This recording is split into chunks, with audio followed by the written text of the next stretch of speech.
Cuenta la leyenda que en aquel reino vivía el príncipe Iván.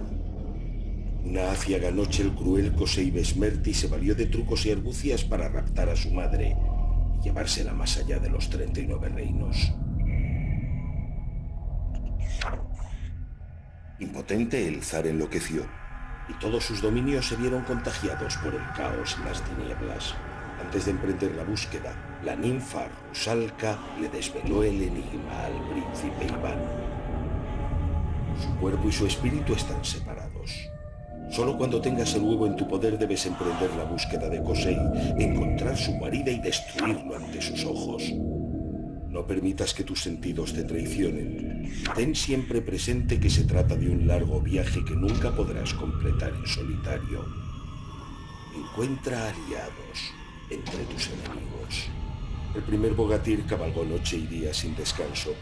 Atravesó bosques infranqueables, vadeó ríos salvajes y subió las montañas más altas. Pero no lograba dar con Kosei.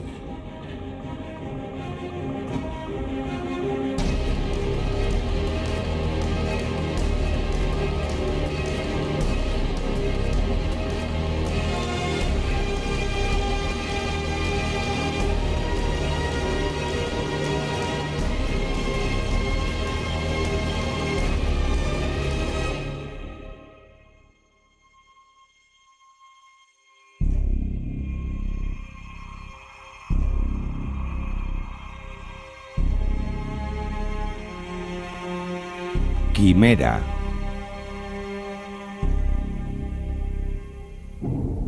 César Pérez Gellida.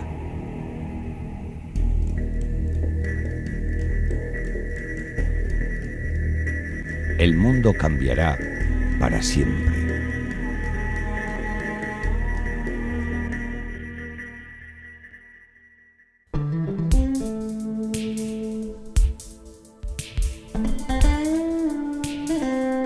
El autor vallisoletano César Pérez Gellida estuvo en Bilbao presentando su nueva novela, su nuevo trabajo, Quimera. Todos le recordamos por obras anteriores que tuvieron un gran éxito, como Memento Mori, Dies Irae o Consumatum Est. Ahora nos llega con esta nueva historia, Quimera, que no tiene nada que ver con la trilogía anterior.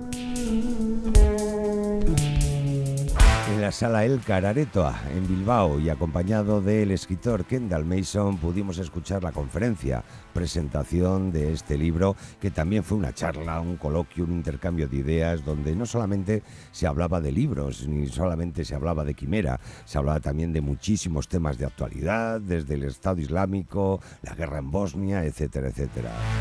Un César Pérez Gellida muy cercano, todo el mundo quedó encantado con él, esperaron el tiempo que fuera necesario para conseguir su firma, para poder hablar con él, fotografiarse, de verdad, fue un auténtico placer conocer a César.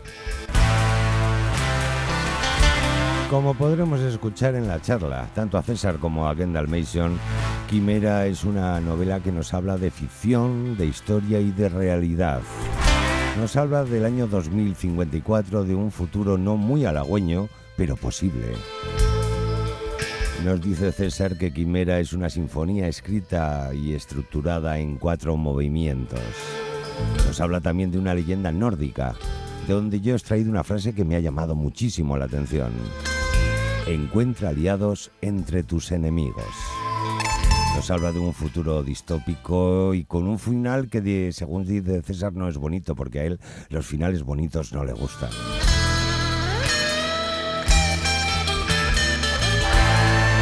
Vamos a ver cómo se presenta el propio libro.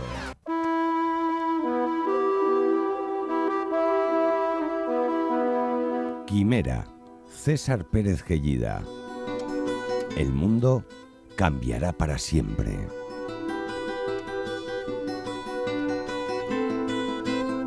...2054... Tras la guerra de devastación global, la realidad social y geopolítica ha cambiado rotundamente.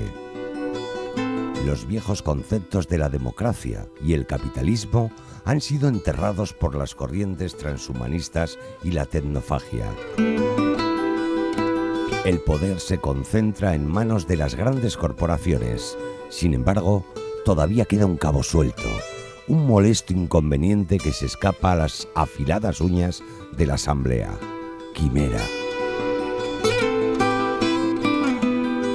En la arriesgada búsqueda de un enigmático personaje conocido como el Bogatyr, héroe para algunos y villano para otros, están puestas las últimas esperanzas de aquellos que luchan por lograr que el mundo cambie para siempre.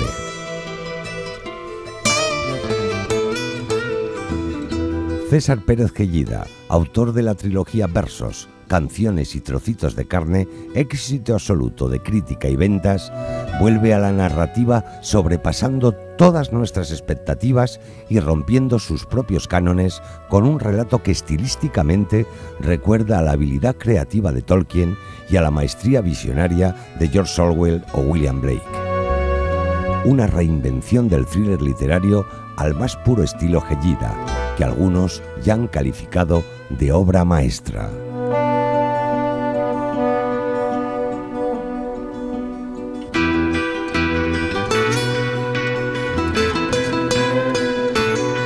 Nos vamos ya a escuchar esta conferencia, coloquio, presentación de su nuevo libro, Quimera. Buenas tardes, gracias a todos por venir. Hoy vamos a tener con nosotros a un autor de éxito, César Pérez Gellida, de Suma de Letras, que presenta una novela muy especial. Yo cuando me la he estado leyendo, además de lo poco que hay en el mercado sobre este tema, pues he dicho, oh, qué bien, por fin algo con lo que voy a disfrutar. Quimera es una novela que nos sitúa en la época actual y nos lleva a lo que podría ser un futuro, pues no muy halagüeño, ¿verdad? No muy halagüeño, pero que también a veces los escritores, pues bueno, yo creo que podemos ser profetas, en este caso espero que no, francamente, pero también puede ser un aviso de qué camino estamos recorriendo, ¿no? A dónde estamos llegando. Buenas tardes, César. Bueno, buenas tardes.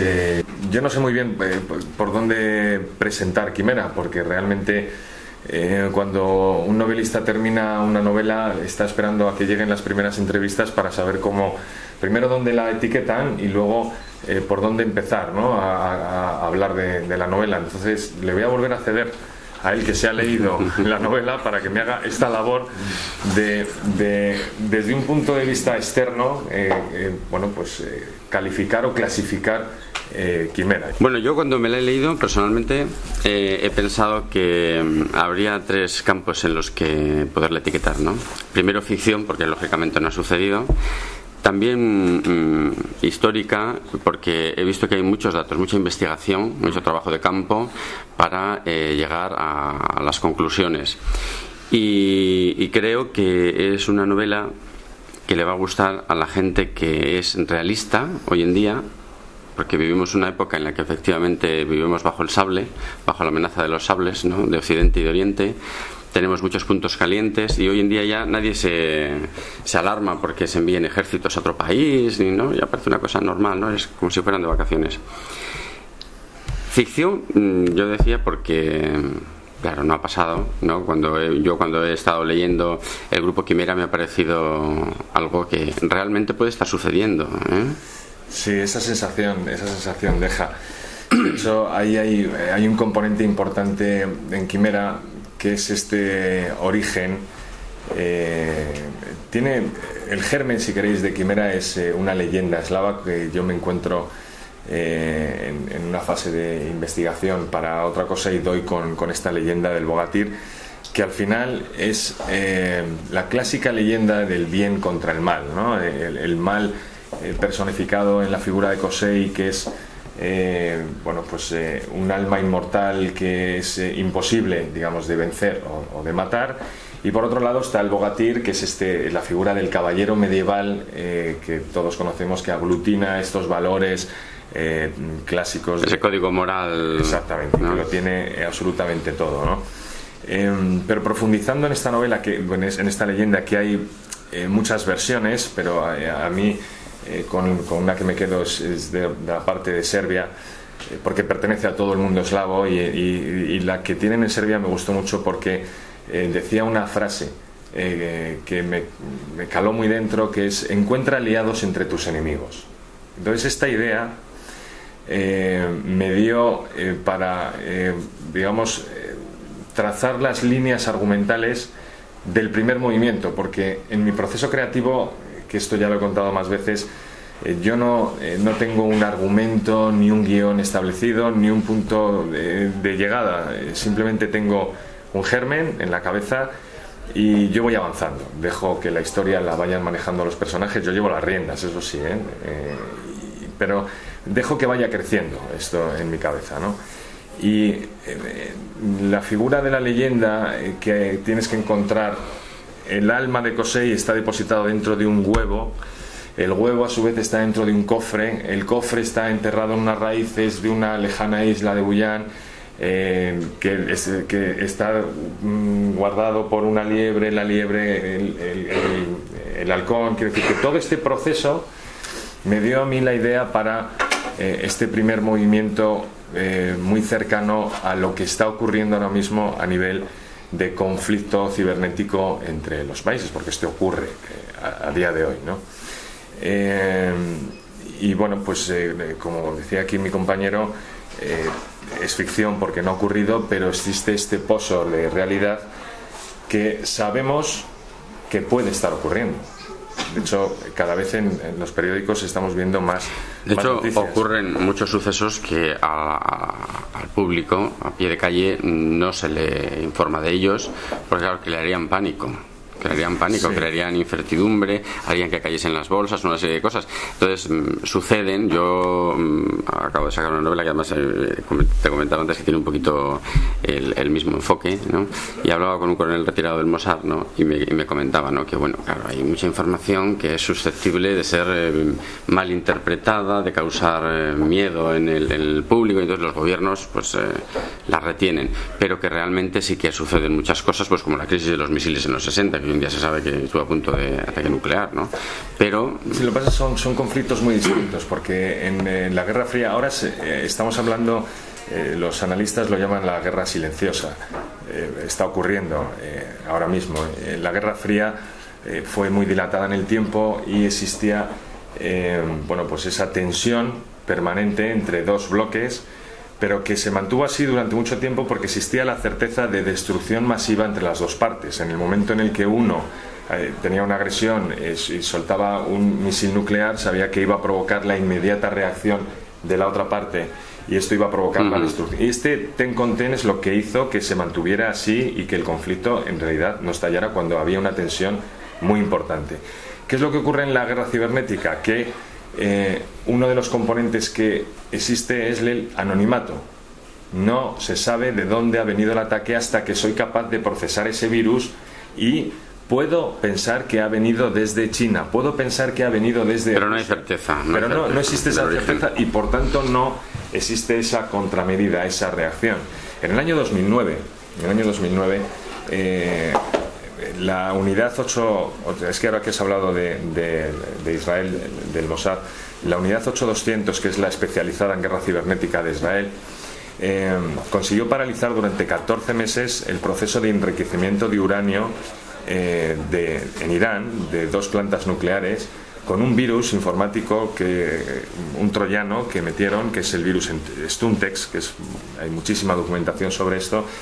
Y en Irán tardaron 9 meses en entender, primero 9 meses en entender qué es lo que sucedía, qué es lo que había pasado, por qué se había paralizado ese proceso de enriquecimiento de uranio, quién, cómo lo habían hecho, y mucho más tarde quién, que son sospechas, porque claro, en ningún momento Israel ni lo ha admitido ni hay una firma, exactamente, ¿no? Un reconocimiento. Entonces, con un ataque cibernético realmente se puede paralizar el tráfico aéreo de un país. Sí, y la guerra es vía satélite. La guerra funciona vía satélite. Y todo lo que esté conectado a la red es susceptible de ser atacado. Aquí es donde está el gran problema, porque se pueden provocar daños militares, pero se pueden provocar grandes daños civiles, ¿no? Entonces, esta tensión que existe ahora mismo, bueno, pues es un caldo de cultivo que a mí me interesaba contar de alguna forma, porque no es ni mucho menos el argumento de la novela, que no deja de ser un thriller, pero sí para ese primer movimiento como es el conflicto bélico en el 2037 y las consecuencias que tiene, claro. Claro, estamos hablando además de que a mí una cosa que sí que me gustó especialmente es que hablamos no de un 3329, ¿no? que es lo que en la ciencia ficción se usa mucho, sino que es dentro de una generación. Exacto. Estamos hablando de que puede ser mañana, ¿no? Y de que se puede evitar relativamente. Sí, relativamente. Yo uno de los objetivos que tenía desde el principio era tratar de crear un futuro que fuera tangible para el lector. Yo no quería que el lector hiciera un esfuerzo por entrar en ambiente. Es verdad que el primer movimiento es más denso porque tiene más datos, tiene nombres distintos y cuesta, digamos que se recomienda un proceso de lectura más tranquilo. Luego el resto de la novela ya tiene un ritmo que va creciendo y sí, al final es un ritmo frenético. Pero claro, para mí este objetivo, para cumplirlo, tenía que partir de una línea que es la realidad, lo que hoy se conoce y lo que los expertos entienden que va a suceder en todos los campos, desde el campo energético, social, económico, médico, tecnológico, en todos esos campos, hacer una proyección desde hoy hasta el 2054. Con toda esa documentación que estaba en mi mesa, luego el éxito o el fracaso de la novela está en cómo se dosifica esta información, porque no se trata de que una novela sea un tratado, se trata de que una novela sea es ficción y tiene que tener cierto dinamismo, y si al final se convierte en un alarde por parte del autor de toda esa documentación que se ha hecho, resulta francamente aburrida al final para el lector, claro. Y complicado. Sí, se trata de eso, de que sea un thriller en el que tú te sumerjas. Exacto. Que formes parte de él y que cuando te quieras dar cuenta el entorno que estás viviendo no es la habitación en la que lo estás leyendo, sino ese mundo que ha creado el autor para ti, ¿no? Ese era el objetivo de partida, pero claro, yo no había previsto algo que a lo mejor otro escritor con más oficio podía haber previsto, y es que replicar un escenario que está solo en tu cabeza en el capítulo 1 y en el capítulo 35 con cierta coherencia es muchísimo más complicado de lo que yo había previsto. A mí me llama mucho la atención tener un lienzo en blanco y llegar y dibujar yo pues todos los trazos, ¿no? Y esto es así porque me he documentado pero esto es como hacer un dibujo a mano alzada de un paisaje que yo tengo en la cabeza, lo dibujo, lo guardo. Al día siguiente vuelvo a hacer ese dibujo y va a haber diferencias, aunque tenga la imagen clara en mi cabeza, va a haber diferencias. Entonces, yo lo que he cuidado mucho es que esa atmósfera que he dibujado en el capítulo, en los primeros capítulos, tenga coherencia con el segundo movimiento, con el tercer movimiento y con el cuarto movimiento. Esto no lo había previsto. Si lo llego a haber previsto, a lo mejor no existe Quimera, porque realmente ha sido... Ya de por sí este oficio es complicado, ponerse delante de una pantalla, interpretar los personajes, crear... Pero si a todo esto le añades la dificultad de tener que sumergirte en ese y recordar muy bien esos detalles que estás hablando, y la verdad es que me ha desgastado bastante. Sí, llega un momento en que tienes que volver en el Word a la parte de atrás y ¿no? decirle, a ver...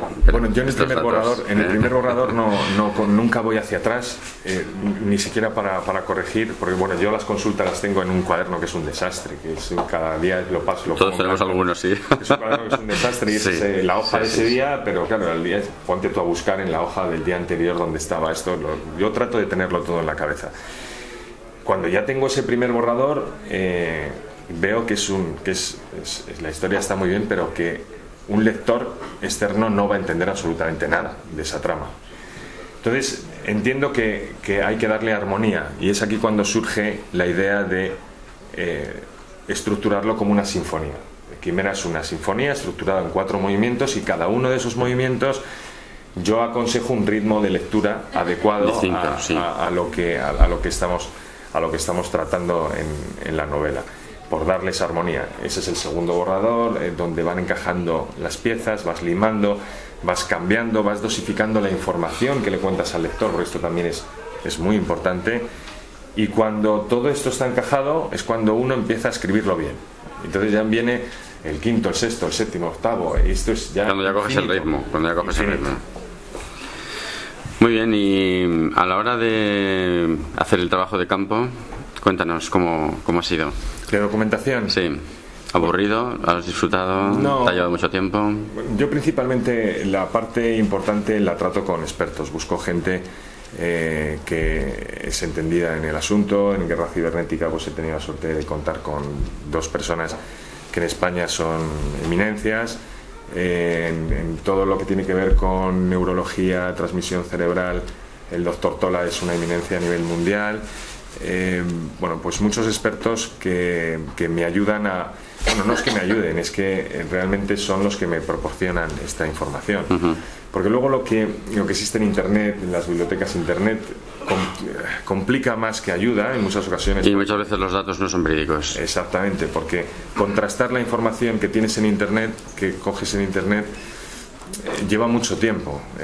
Las bibliotecas también son una fuente de información, pero yo todo esto lo hago a la vez que escribo.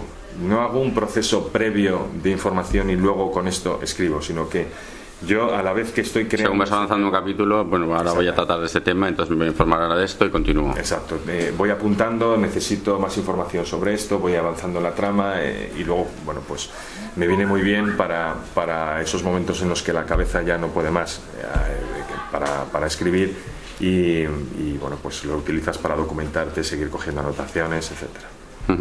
¿Por qué esa leyenda nórdica en lugar de otra? ¿Por alguna razón concreta? ¿Por qué te la encontraste? Porque me llamó la atención. Bueno, hay una razón en la que es eslava por un motivo concreto que no puedo contar porque te desvelaría algo importante de la novela. Si alguien se la ha leído, bueno, pues puede saber de qué estoy hablando. Pero principalmente me llamó la atención por esto de encuentra aliados entre tus enemigos. Me gustó tanto que dije esto hay que explicarlo. Es una muy buena opción. Pues bueno, yo creo que lo que se impone es que ahora tu público pregunte y que interactúe. Seguro que tenéis alguna pregunta. La obra en realidad, al final, ¿qué lleva? ¿Una idea pesimista? Quiero decir, estamos en una situación no muy buena y por lo que estoy oyendo, al final, después de mirar cierta documentación, o sea, no solo en plan teórico, sino incluso informado, parece que nos lleva todavía a situación peor, o sea, sería una situación pesimista al final. Yo desde luego lo que sí describo es un futuro distópico, que es lo contrario de lo utópico. Pero hay un mensaje muy esperanzador, porque Quimera, en realidad, es este proyecto está manejado por personas que se niegan a estar sometidos por este poder oligárquico que representa la Asamblea. En el 2054, después de haber caído estos 2 pilares principales de nuestra civilización, hay un órgano de poder único para todo el planeta que es la Asamblea, y que es el conjunto de corporaciones empresariales. ¿Esto nos suena de algo? Ahora lo sabemos que es algo, está velado. En el 2054 es algo impuesto. Desde luego esto lleva un mensaje detrás, ¿no? Pero para mí lo positivo es que siempre hay personas, siempre hay miembros de nuestra especie que se niegan a admitir esto y por tanto luchan contra la imposición o la agrupación del poder en pocas manos. No os voy a desvelar el final. A mí los finales bonitos no me gustan. Partiendo de eso... No suelen ser realistas, ¿verdad? No suelen ser realistas. Sí que es cierto que una trama de este estilo, yo más que pesimista diría que es realista, porque cuando tú sigues un camino, al final, pues es que, mira, vas a llegar allí si sigues por aquí, ¿no? Y si varías por aquí, pues ya no. Entonces, el camino que seguimos de comodidad en Occidente y en Oriente, también hoy en día, yo creo que nos lleva a algo, pues igual no esto exactamente, pero similar, con muchas posibilidades. Si no cambiamos de rumbo, yo creo que sí. Desde luego la experiencia de los lectores que ya han terminado Quimera les deja bueno, pues esa sensación de es un futuro posible. Sí, posible. Y eso no es que sea una muy buena noticia, precisamente. Venga, yo te quería decir que me encanta cómo crea los personajes femeninos que son como muy fuertes, muy... Sí. ¿no? En este caso, bueno, no voy a desvelar, pero la miembro, la líder de la resistencia, Sí. y bueno, y más, me encantan todas. Bueno, me cuesta más interpretar un personaje femenino. Para mí requiere un proceso más de abstracción. En el caso de Petra Toivonen, que es la persona que estás mencionando, es un personaje que me ha costado porque no cumple tampoco los arquetipos de ese líder de la oposición. El MOC, el Movimiento de Oposición Civil, es, digamos, estos que representan el 15M. El 15M, esos valores de los que se niegan al sometimiento y que luchan con lo que pueden, Sus resultados no suelen ser excelentes, ¿no? Pero consiguen una alianza con lo que queda de Quimera, que desde luego lo que sí tiene no es gente, pero sí tiene los mecanismos y conoce cómo llegar. Pues muchas gracias, porque es todo un halago, que digan que se interpreta bien. Son más difíciles siempre, claro, porque el punto de vista de un hombre cuando escribe o crea un personaje femenino, no, pues... La otra, genial. No comen. Yo quería hacer una... No me he leído todavía este libro, no me ha dado tiempo, pero no tiene nada que ver con la trilogía anterior, ¿no? No. Lo digo porque como el personaje principal he leído que es el último. Claro, es que No he leído nada de yo te tengo que contestar que no, porque desde el punto de vista argumental no tiene nada que ver, también es un cambio de género. Pero ya que has comentado esto, lo que sí tengo que decir es que todo lo que hoy tengo en la cabeza y lo próximo que se va a publicar tiene un hilo conductor que no es esencial para entender, porque si no has leído la trilogía puedes Sí, la trilogía disfrutar. Sí, el que no he leído ha sido este. Bueno, pero una persona que no haya leído la trilogía puede entender perfectamente y disfrutar exactamente igual del argumento de Quimera, pero en este universo que yo tengo en la cabeza hay siempre una línea conductora que va a unir, no une la trilogía con Quimera, sino que el siguiente libro que publicará la editorial, que es Sarna con Gusto, sería el origen de Quimera, aunque tiene un caso principal que es vertical de la propia novela, pero hay una línea que une no solamente esa y Quimera, sino en la que estoy trabajando ahora, y la última que cerrará todo esto, y que después no sé qué haré cuando termine con esto. Supongo que Seguir escribiendo. Sí, eso seguro. espero que se pueda. Esto ya depende. Es un vicio que solemos tener algunos. Sí, pero hay que mantenerse, hay que conseguir mantener que sea una dedicación profesional, claro. Claro. Hay un asunto que me están preguntando muchas veces, es que si tenía la pretensión de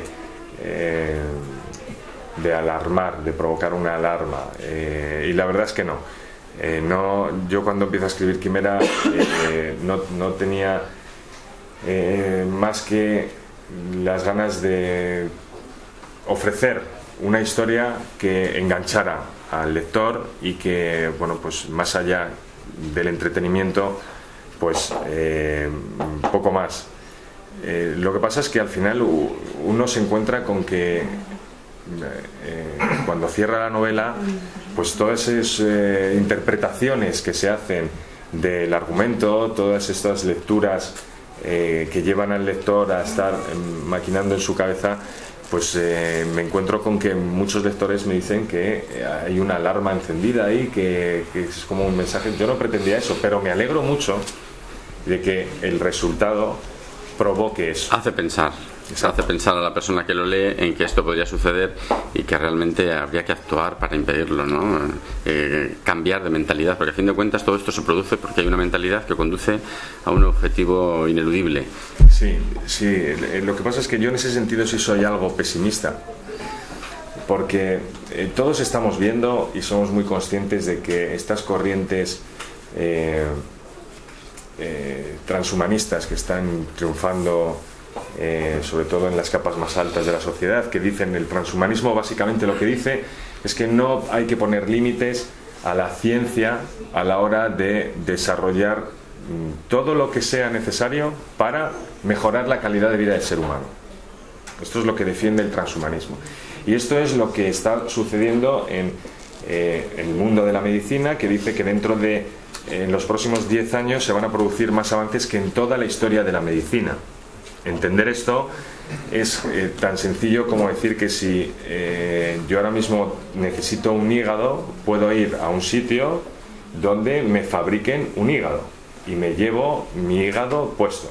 Esto sucede. Hoy en día se puede hacer, se puede fabricar con una impresora 3D tu código genético y en lugar de tinta, células madre. Así de sencillo como suena, así de sencillo ocurre. Ya se han probado trasplantes de hígado, riñón y páncreas. Se está trabajando con el corazón y con los pulmones, y lo siguiente será el cerebro. Y ya se ha descifrado el mapa cerebral, ya se sabe cómo es el mapa cerebral. Una de las cosas más terribles que me dijo este especialista, el doctor Tola, me habló de la transferencia neuronal. La transferencia neuronal es, para que todos lo entendamos, es un poco más complejo, pero para que todos lo entendamos es extraer la información de nuestro cerebro, convertirla en unos y ceros y almacenarla. ¿Vale? Nuestros recuerdos están alojados en la zona del cerebro, en el hipotálamo. Esta información queda almacenada y cuando se pueda fabricar un cerebro, que no tardaremos mucho en poder fabricar un cerebro, poder volcar estos datos a este cerebro. Esto es la inmortalidad. Está claro, es la inmortalidad, porque si puedo, mi experiencia vital la puedo poner en un cerebro nuevo a estrenar, full equip. Pero claro, ¿quién va a tener acceso a esto? ¿Quién va a tener acceso a esta tecnología? En el mundo en el que vivimos y que estamos creando, ya hay una estratificación social, hay una sanidad a la que hay muchos tipos de sanidad, y los que tienen un seguro médico X, que son los que se lo pueden permitir, acceden a este tipo de cosas. Los que no lo tienen, y como la calidad de la sanidad pública, estamos hablando ahora de España, pero podemos trasladarlo como norma al resto del universo.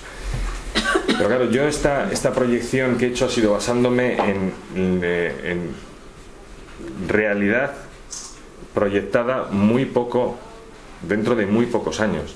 En tecnología militar, cuando hablo de la invisibilidad, por ejemplo, es algo que ya existe. Que un soldado lleve, yo lo he llamado sudario, pero no es así, es un chaleco que lo que hace es proyectar, es como una malla que lo que hace es proyectar las imágenes del entorno, y entonces engaña al ojo humano, ¿vale? No es invisible, pero está engañando al ojo humano, y por tanto para el ojo es invisible. Un insecto lo ve, un insecto se chocaría con él, pero tú no lo estás viendo porque realmente esto ya existe en tecnología militar, como existen otras muchísimas cosas que nos dejarían un poco fríos, ¿no? De decir, bueno, y esto realmente existe y no estamos enterados. Claro, es que la información es otro de los grandes problemas, ¿no? ¿Cómo fluye la información? Pues como nos la van dosificando. Luego también es cierto que la generalidad de la gente, del ciudadano de a pie, se interesa poco en ciertos temas, ¿no? Entonces no le causa una curiosidad excesiva, y entonces pues no está informado porque tampoco ha buscado una información mínima me refiero. Pero es que esto está todo pensado. Vamos a ver, nosotros normalmente damos por buena la información que recibimos, solo hay que repetirlo el número necesario de veces para que la demos por buena. Cuando vemos las noticias en televisión, hacemos el esfuerzo de pensar, esto que me están contando ¿será verdad o no? Porque os puedo poner el caso en la guerra de los Balcanes, que en Dies Irae habló de este asunto. La información que nos llegaba aquí a España y a toda Europa occidental era que los serbios eran los malos, voy a simplificar mucho, los croatas eran los valientes y pobrecitos los bosnios. Esto es todo lo que nos llegaba repetido muchas veces. Al principio nos interesó mucho, luego nos dejó de interesar. Es porque la guerra de los Balcanes duró 10 años, pero enseguida nos dejó de interesar. La realidad es que si alguien estaba legitimado por la Constitución en coger las armas eran los serbios. ¿Que hicieron muchas burradas? Sí, pero no menos que los croatas. Los croatas estaban armados hasta los dientes por los alemanes, que son germanófilos. Pero los que más burradas hicieron desde el punto de vista de ponerte los pelos de punta fueron los bosnios.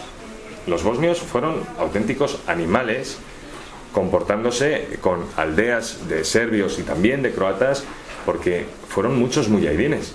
Los mujahidines que hoy nos encontramos en el Estado Islámico, y hay fotografías de aldeas de serbios, de mujeres y niños decapitadas y clavados en una pica, que ocurría al estilo de la Edad Media. En la Edad Media. Más puro, Y esto se hacía en la guerra de los Balcanes. Pero a nosotros toda esta información, que es a lo que iba, nos llegaba de esta forma, y además siempre la hemos dado, la damos por buena, porque nos lo están repitiendo y coincide que en los medios impresos y en la televisión. Pero ¿qué es lo que sucede hoy en Ucrania? Exactamente lo mismo. En Ucrania nos han puesto que los buenos, y así lo digo, es muy simplista, pero nos dicen que los buenos son los que se han rebelado en Maidán, que son los pro-europeos.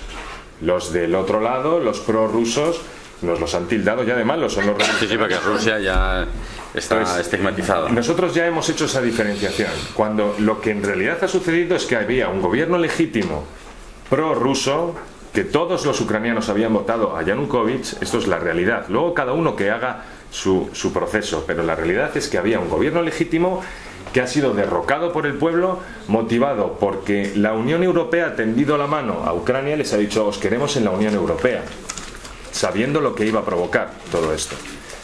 La Unión Europea se ha retirado, ha hecho así y ha dicho: uy, vaya lío que se ha montado aquí, ha mirado por otra parte. Putin ha conseguido Crimea, que era lo que quería, ha armado a los prorrusos y ha mirado hacia otra parte. ¿Y qué tenemos en Ucrania? Un conflicto, una guerra civil provocada por los intereses de la Unión Europea y de Rusia, en la cual ya no nos interesa absolutamente nada. Ahora oímos hablar del tema de Ucrania y nos suena viejo. Y se están matando. Ayer murieron 25 personas en la explosión de un autobús urbano en una ciudad cercana de Donetsk. Pero ya no suena como, sí, es que ya sé que se están matando. Sí. Entonces, ¿cuánto tiempo va a durar esto? Es cíclico. La guerra de los Balcanes fue hace 20 años. Lo de Ucrania sucede ahora. Pero es que en el Congo, la guerra civil del Congo dura ya 20 años y hay 300.000 muertos en la guerra civil. Ya es que ni se escribe de la guerra civil del Congo. Entonces, este manejo de información que a mí me escama un poco, es lo que mi compañero hablaba de que no somos capaces de procesar cosas porque nos causan miedo, nos van a causar miedo. Esto es el argumento que utilizan ellos. No, es que claro, si esto trasciende en el público, en el ciudadano, pues puede provocar la caída de la bolsa y la caída de la bolsa. Los intereses que están globalizados y que a las grandes corporaciones, que era un tema del que tú precisamente hablas, está todo pensado. No les interesa en absoluto, claro. No. Sí que hay un tema también que tú has tocado ahora de refilón, que es los mujahidines, el Islam y la amenaza que supone para Occidente y ya también para Oriente, también para China, para Rusia, Japón, etcétera. ¿Pensaste en esto cuando pusiste aquí la Alianza Islámica? Bueno, yo lo escribí antes de que apareciera el Estado Islámico como tal. Lo que pasa es que los nombres se parecen mucho. Yo lo he llamado Alianza Islámica y ellos se llaman el Estado Islámico. El asunto es que el mundo musulmán, como sabéis, están divididos ahora mismo entre una mayoría suní, que es el 85% de la población musulmana, y una minoría chií, que es el que representa el 15%, que se llevan matando desde que Mahoma abandonó el mundo de los vivos. Se llevan matando continuamente por muchísimos motivos tan importantes como discernir quién es el descendiente de Mahoma. Este es el motivo por el cual se llevan matando siglos y siglos y siglos. Los suníes dicen que la palabra de Mahoma está en las sunas, las escuelas, y por eso hay distintas interpretaciones del Islam, unas más leves, como puede ser Marruecos, y otras mucho más radicales, como pueden ser, bueno, pues en su día Irak, ¿no? Y luego están los chiíes, que piensan que el descendiente de Mahoma es un familiar suyo, un cuñado, y que la palabra de este primer descendiente de Mahoma, que fue asesinado a los 20 años de de ser nombrado descendiente de Mahoma, es lo que ha generado este conflicto, que a día de hoy, 8 siglos después, sigue existiendo. Yo lo que auguro en esta novela es que la unificación del mundo musulmán, cuando los suníes terminen de imponerse a los chiíes, porque el único bastión, el último que queda hoy en día es Irán. Cuando caiga Irán está mismo aislado, que estaba Irán y Siria. Siria pues tiene Siria, que defender su sistema más que... Sí, pero es que lo curioso de Siria es que la población es suní, la mayoría de la población es suní, pero los que llevan gobernando Siria desde hace mucho tiempo es chií. Es de una casta asociada al chiismo. Bueno, también sucedía al revés en Irak. En Irak eran chiíes y estaban gobernados por Saddam Hussein, que era suní. Este tipo de cosas raras existen en el Islam. Yo lo que digo es que cuando se unifique el Islam con el dinero que les viene del Golfo Pérsico, que son los que alientan el Estado Islámico no ha surgido así, porque así de repente... Ha sido una creación de intereses económicos de grandes estados. No hay un cuatro de Saudí, Qatar, Omán, etcétera. Exactamente, porque quieren, es digamos su fuerza de choque para terminar de desestabilizar esa zona chií que es Siria, el sur de Siria y norte de Irak, y desde luego aislar ya definitivamente lo que queda, que es Irán. Por eso son aliados de Estados Unidos, claro. Por eso sabemos que existe esa alianza económica que constriñe a Irán continuamente entre Estados Unidos, Israel y Arabia Saudí. Están aliados para terminar con el chiismo, ¿no? Cuando esto suceda, existirá un mundo musulmán unificado, con muchísimo poderío económico, porque tienen el 60% de las reservas de petróleo, con muchísimo poderío económico para utilizarlo. Son muy radicales armamentísticamente, que será uno de los objetivos primordiales. Bueno, ya lo es. Hay muchos países armados además todos con tecnología occidental. Es muy curioso. O rusa o norteamericana, pero no, a ellos les gusta más la tecnología occidental. Como los afganos miraron más hacia Rusia para armarse, pues Pakistán y sus aliados pues miraron más hacia Estados Unidos, y Estados Unidos encantado de la vida de armar toda esa gente. Los lobbies armamentísticos norteamericanos son los que mandan, no son Estados Unidos sino el mundo. Sí, europeos. España vende mucha tecnología militar. España vende bajo licencia fabrica mucho, sí. Y bueno, es en este mercado de todo se compra y todo se vende. ¿Quién va a decir, quién pone cortapisas a eso, ¿no? A la tecnología militar? Es una industria española que el gobierno desde luego no va a poner. Todo teniendo en cuenta que el año pasado fueron 8.000 millones de euros los que entraron a causa de ventas de armamento. Pues 8.000 millones de euros son unos cuantos. Es un dinero, 8.000 millones de euros. Estamos hablando de, hay empresas estamos hablando de más de 50.000 familias que viven de ello. Indra, por ejemplo, es una empresa que es puntera a nivel internacional. A nivel internacional hace las defensas, las contramedidas del ejército de Israel de helicópteros las fabrica Indra. Los satélites también. Entonces, más preguntas, que nos hemos desviado de no sé qué, no sé por qué hemos empezado a hablar de esto. Cuando investigas y te documentas con expertos, a ti es fácil llegar a esas personas y que te faciliten la información. ¿Están en activo? No. ¿O son personas jubiladas? ¿O son personas retiradas? Bueno, hay de todo. Yo con las personas con las que he hablado de guerra cibernética trabajan actualmente en eso. Hombre, a mí me resulta ya más fácil que al principio, cuando uno tiene cierto nombre en el mundo de la literatura, en esa presentación, que requiero documentación sobre esto, si podemos tener una charla, una entrevista. Yo no me he encontrado ningún no. También he llegado a ese nombre porque tengo un contacto que le ha hablado antes de mí. Es decir, hay que moverlo desde el punto de vista frío.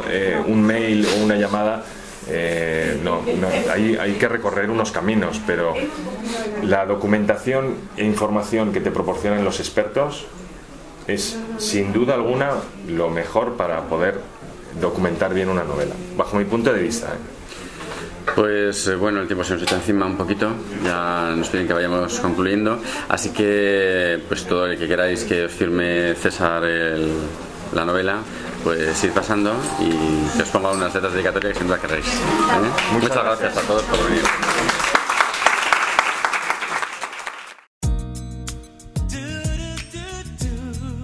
MC Radio Online, MC Radio. Música, libros, amor, humor, actualidad. Todo en MC Radio Online, MC Radio. Gracias por estar.